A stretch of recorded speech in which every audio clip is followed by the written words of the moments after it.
ভাইয়া, তুমি আমাকে নিতে আসতে এত দেরি করলা কেন?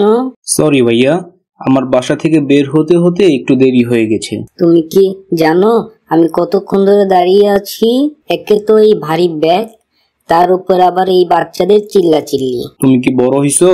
হ্যাঁ, আমি তো বড়ই। তোমার আর ওদের বয়স সেম, তোমরা একই ক্লাসে পড়ো। ভাইয়া, তোমাকে কি আম্মু কোনো টাকা দিয়েছে আমার সদাই খাওয়ার জন্য? না তো, কোনো টাকা দেয় নাই। ভাইয়া, চলো ওই দোকানে যাই। কেন? চলো তো। আরে বাবা, কেন?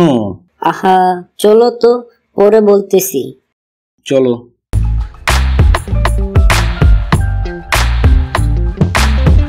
দেখো ললিপপটা কত সুন্দর, মনে হয় নতুন বের হয়েছে। তাতে কি হয়েছে?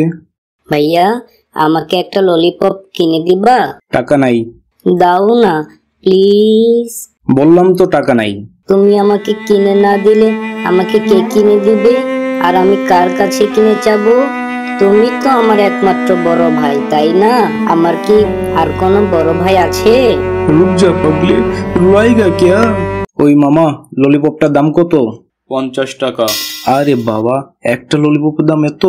মামা, আপনার দোকানের ওই কোনায় মনে হয় ইঁদুর আপনার খাবার খাইতেছে।